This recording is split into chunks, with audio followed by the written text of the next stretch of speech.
Hey, it's Wally Adamchik, president of Firestarter Speaking and Consulting, and welcome to the Modern Contractor Solutions Virtual Expo. Let's face it, these are crazy times and they require crazy or at least maybe different solutions. And that's exactly why we're coming to you right now, that trying to get you some new information, to give you some things to think about as you move forward in these crazy times. So, yeah, you can't get into a conversation about business and not acknowledge the, quote, the elephant in the room, this COVID thing. Um, and for the longest time, business was pretty good. We come over here and business was like, ooh, baby, business is good. Backlog is good. And now after, it's looking a little tighter. We're seeing more companies on the bid list, and some surveys are showing recently about 15 to 17% lower costs on the bids coming in. So definitely not the times that it used to be. Now, a little bit of good news here, though. On labor side, the labor picture was pretty rough pre-COVID, and now you've got some opportunities there.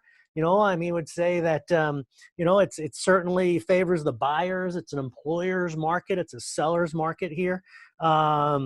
I'm sorry, it's a buyer's market, right? And as opposed to it being a seller's market, the employees kind of thing there. So there's huge opportunities for you here. Good news, bad news. So let me just give you the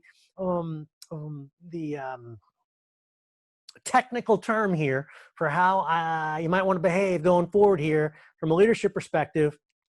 Don't be a jerk. There's a lot of bad news out there. There's a lot of mistrust out there, and we'll talk more about trust in a second. But this is an opportunity to get closer to your people, to engage them in ways that you've never engaged them before. Huge opportunities, and by saying that, huge opportunities for your business. Huge opportunities to upgrade from a people perspective, to tighten up from a process perspective. A lot of good things that can come out of this if you choose to go there. Now, if you haven't done so yet, it's time to do some scenario planning, meaning the what if. If you're like most contractors, what pretty much happened through March, April, May is, first of all, an essential business. So you kept working, but kind of looking around and seeing what the landscape was going to be. Began to think about cash flow, overhead, headcount, PPP, all those kinds of things. And now it's kind of like, okay, we're still going, now what? And if you've been so focused on the near term, you're missing the long term. And again, this is an opportunity that you're missing. Now, if you've what-ifed it to this degree, simple, but probably not the reality. It's probably something a little more complex. Yeah, for sure. But think through this. What's going on in the business, right? And you can see here on the left side, we've got economic environment.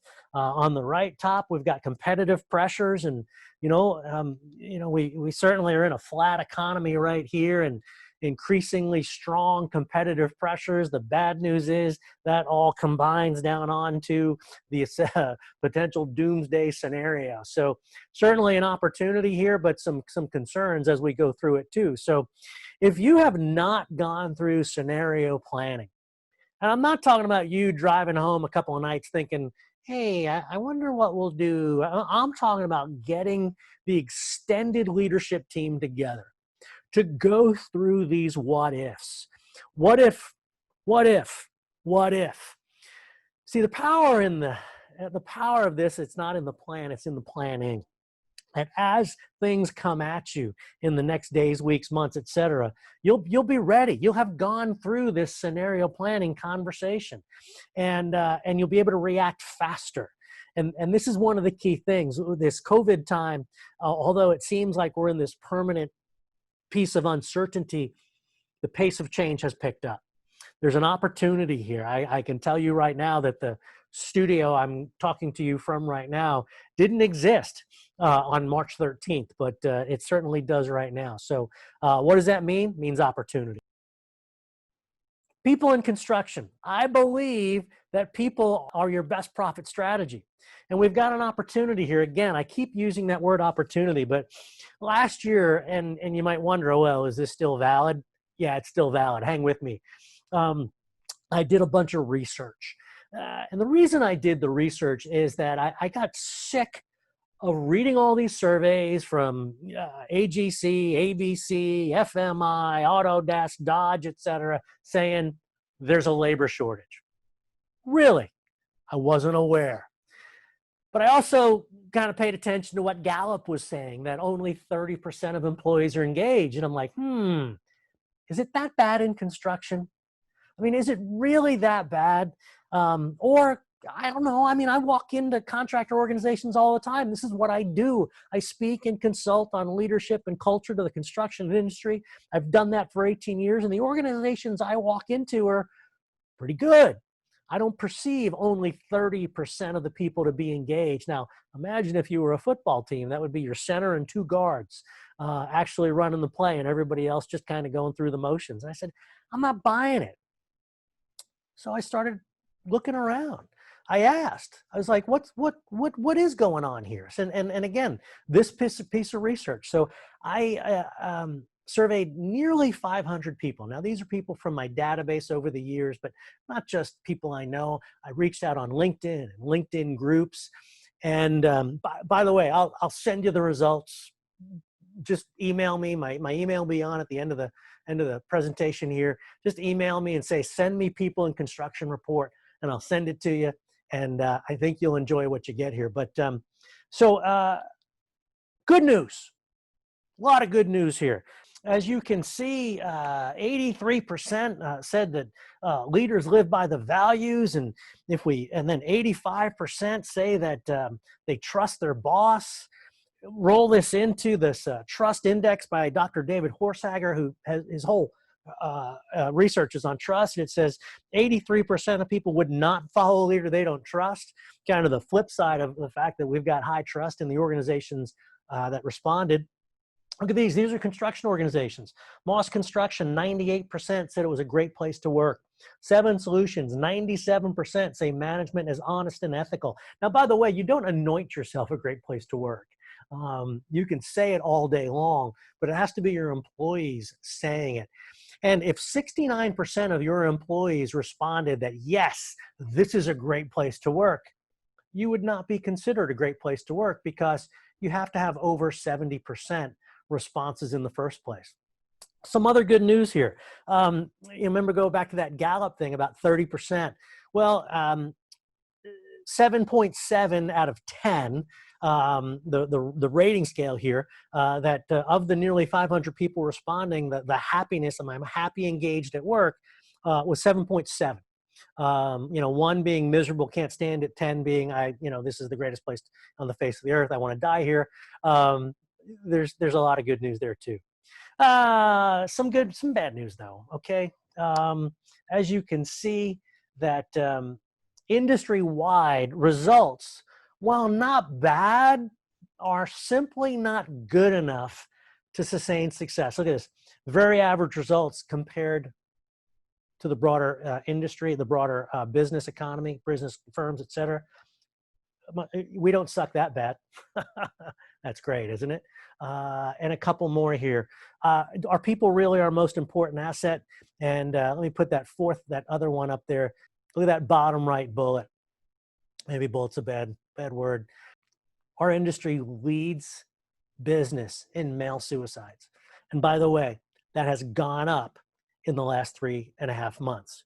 So when we see here that, the results, while not bad, are simply not good enough. But again, here's that word, opportunity. There is a huge opportunity for firms willing to do the work. And what is the work? It's the work to create a top place to work. Now, like I said, it's definitely worth aspiring to. The question is, why? Why is it worth it? Well, there's a payoff. The payoff is that great places to work are people stay. So retention goes up, turnover goes down. When you have a job opening, More people apply for the job, so you can be more selective and get better people coming in. And of course, with lower turnover, higher retention, et cetera, productivity is better, safety is better. And when you put all that together, profitability is better. And that is why we do what we do from a business perspective, to create a profitable workplace where we can succeed and take care of our people, our employees, et cetera. So great opportunity here, huge opportunity for firms willing to do the work. This is a great stat, kind of. Right? As we look through it, you see 84% would recommend to a friend. How strong is that? It says, I love this place so much, I want my friend to come here and do it with me. That's pretty strong. But 75% of the folks have not recommended. So, oh yeah, I'd absolutely recommend it, but I haven't done so. And the question is, well, what's going on there? Well, there's two things going on there. One is you may have a robust referral program, but it just needs to be dusted off and refreshed and remind people that it's there. But the other thing is your program may not be anywhere near as good as you think it is. So here's what it can look like. So I bring you a referral. Could be my brother-in-law, could be some guy off the street, probably my brother-in-law. And you give me $250 when you hire him, or some other insultingly low number, which really makes it not even worth my time. And then if he or stays 3 to 6 months, some duration, you give me part 2 of my referral incentive, another $250 or some other insultingly low number. I know you run ads, you used to run them in the paper, you probably run them in Monster, LinkedIn, whatever now. What's the objective of running the ad? The objective is to get inventory of people for you to interview so that you can put them through your hiring process, background checks, interviews, et cetera, and make a great hiring decision. Yet somehow on this referral incentive, when we do it as a 2-parter, insultingly low, what we're really saying to the employee is, hey, thanks for that, but I don't trust my ability to interview well enough, so I'm putting the burden on you. Because you know what you might be doing? You and your brother-in-law might be gaming the system so you can get that $500 payout or $1,000 payout. Really?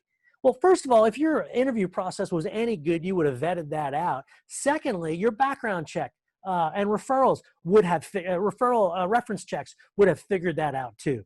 So how much does it cost to run an ad? Well, it's a couple of $1,000. Okay, how about we pay a couple of $1,000 for the referral program?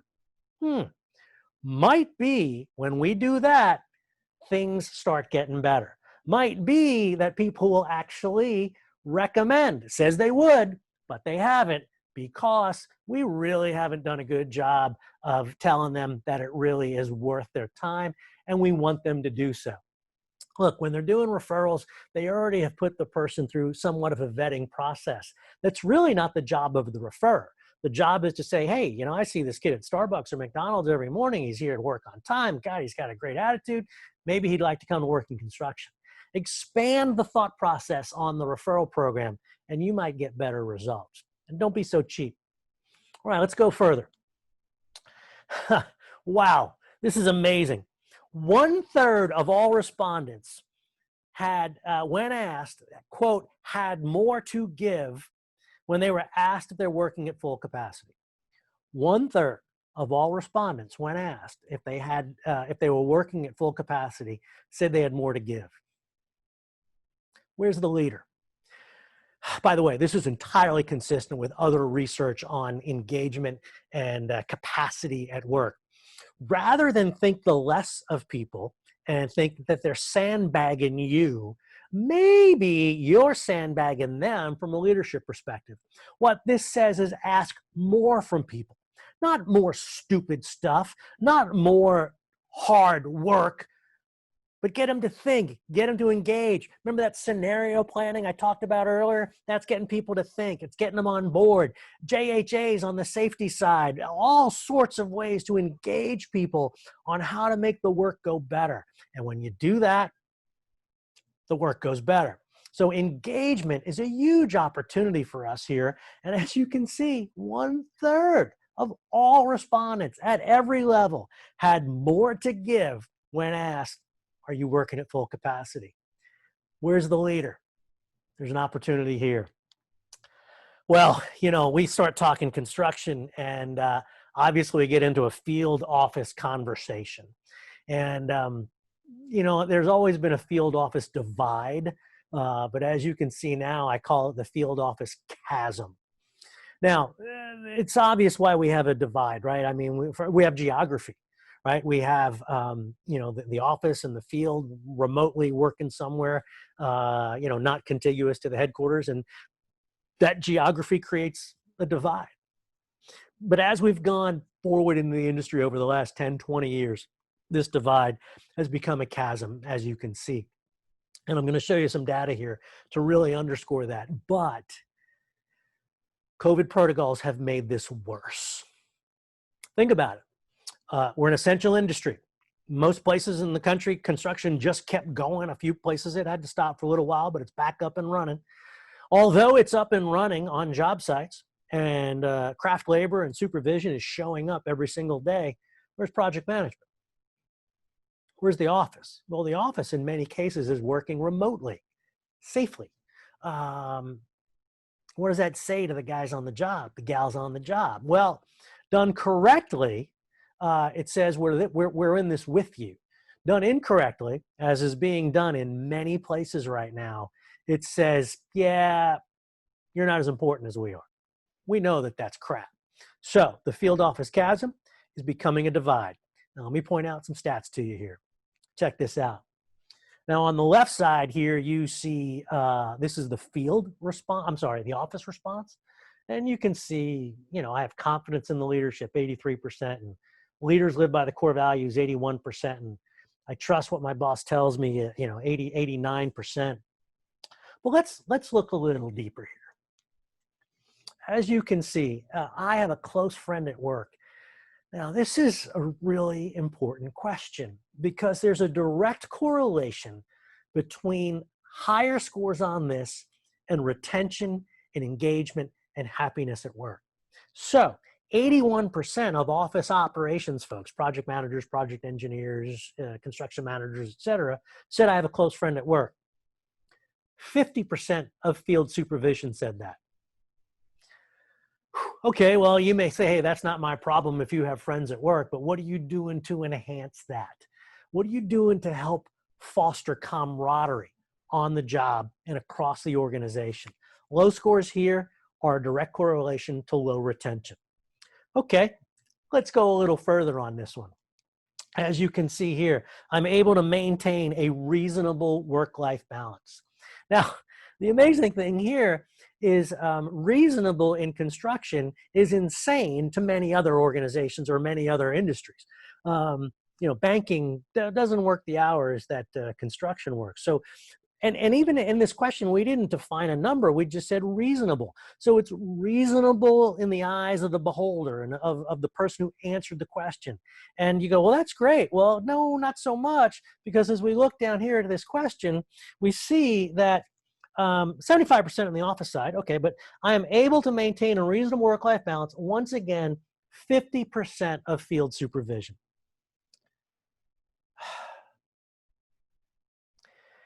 If people are your most important asset, and we could certainly dig deeper and say, is this the, with the field, the field is where it's at, it's where we make our money, et cetera. If only 50% of those people say, I have reasonable work-life balance, does that say that you really, really think people are your most important asset? Or just some people are your most important asset? This is bad news right here. It's bad news in so many ways. And remember a couple of slides back when we talked about the male suicide rate in construction? There's a correlation here. Okay. Now, we're going to go to this next thing and we're going to start talking about safety. And you go, oh, well, safety. Safety is when we nail it. And you know something that's true. In a lot of construction organizations, that's exactly where we nail it. And a lot of good news here. But as I point this one out to you, some really good news and some not so good news. So the question was, is safety a top priority? And 90% of all respondents, 90% said yes, safety is a top priority. As you can see on the next line there, 85% of executives said safety is a top priority. 97% of office operations said safety is a top priority.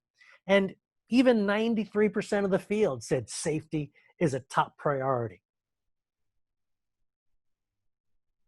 However, as you can see right there,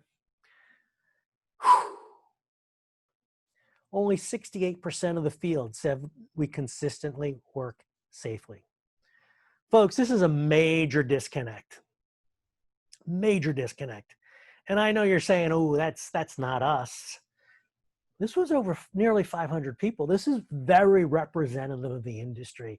So I know you have the procedures. I know you have the protocols. I know you have the OSHA certifications. I know you have the JHA or JSA concept in place, a stop work card, whatever. I know you got it all. But what this really says is only 2/3 of the people who said that this was really important, and they're the people that are running the jobs, say that we consistently work safely. Now, we could go a little deeper into why that's not the case. Why does that other third say we don't work safely? That's not the point of this conversation. The point of this conversation is for you to see if this applies to you. And there's only one way to go do it. It's go to ask people and ask them honestly.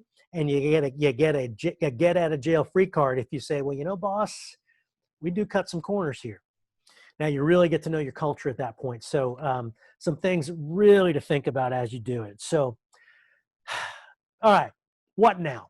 Right? We've talked about the people in construction report and a couple of specifics, but let me give you something else to think about. Tips from the top contractors. So I've had a little bit of downtime over the last couple of months, with getting on airplanes not being permissible, really. And I haven't been sitting still. In fact, the studio that this is coming to you through didn't exist 3 months ago. And I wanted to do some more research.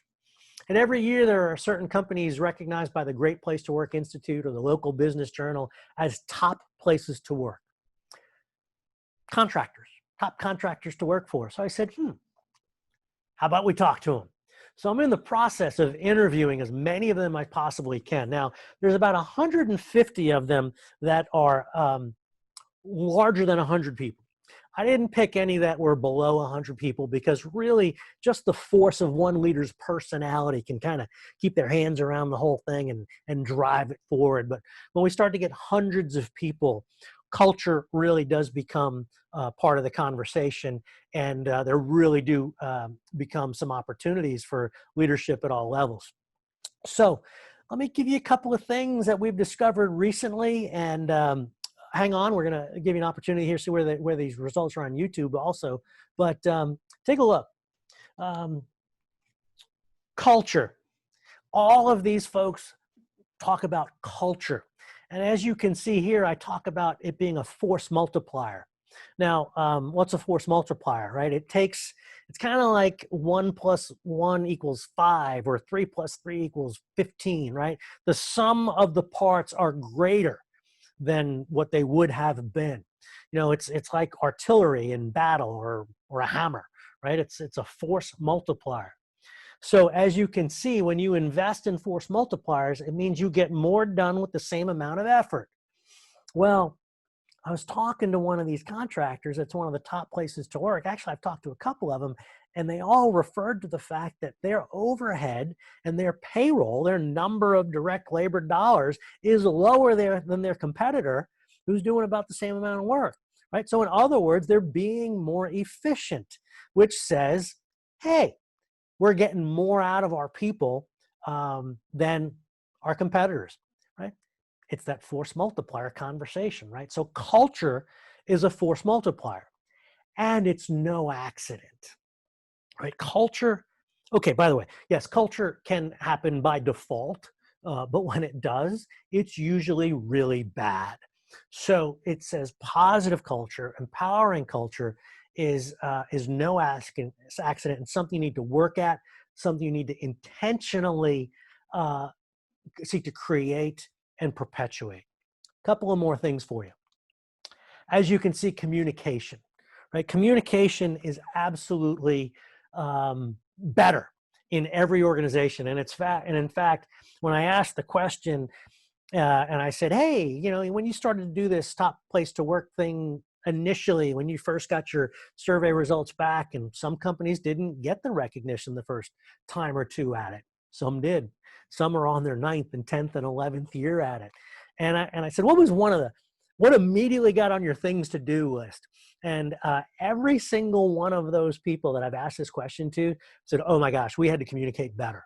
And we had to communicate in every single way. It's not just one-on-one, learning how to have better conversations, learning how to have confrontational conversations. But so many of these firms have integrated technology, whether it's a closed Facebook group or a closed Twitter group, to the point where one organization was sending job assignments for the next day through Twitter, as opposed to like calling guys every, you know, hey, you're at this job site. They're just tweeting these things out with directions of the job site, et cetera. So technology, incredible use of technology to improve communication. But make no mistake, technology is not a substitute for communication. It helps you communicate better.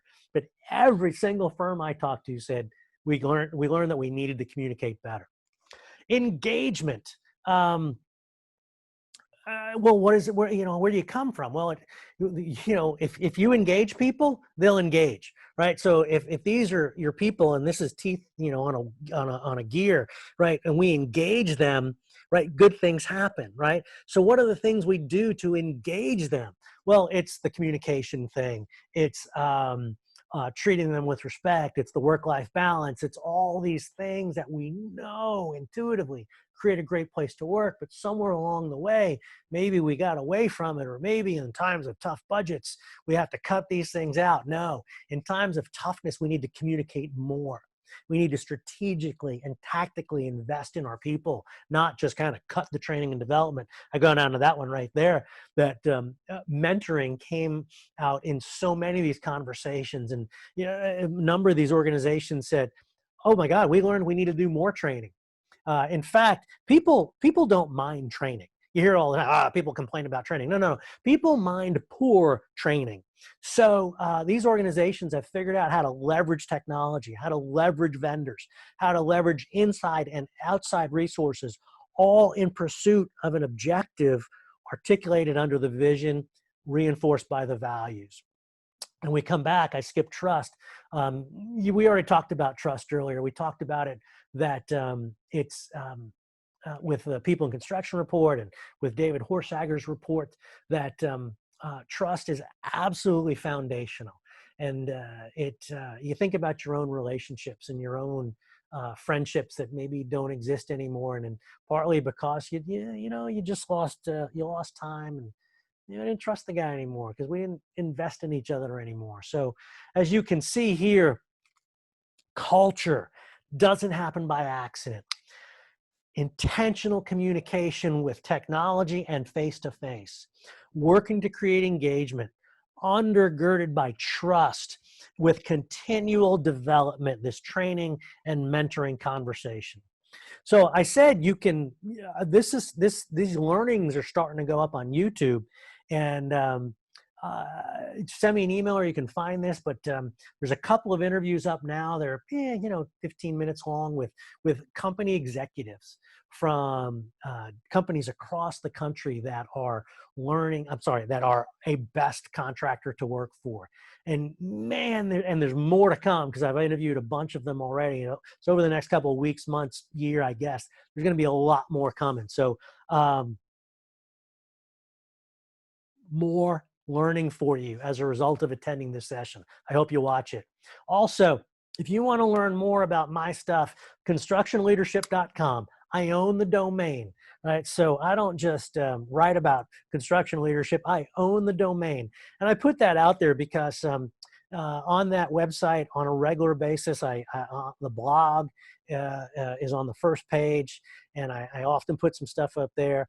And LinkedIn, let's connect on LinkedIn. There's a lot of good information there that I'm putting up on a regular basis, beyond the YouTube and the blog. There's my contact information. Look, if you've got anything on your mind about leadership in construction and culture in construction, give me a call. Right, I'm at your disposal. We're in this thing together, and props to Modern Contractor Solutions for putting this thing together.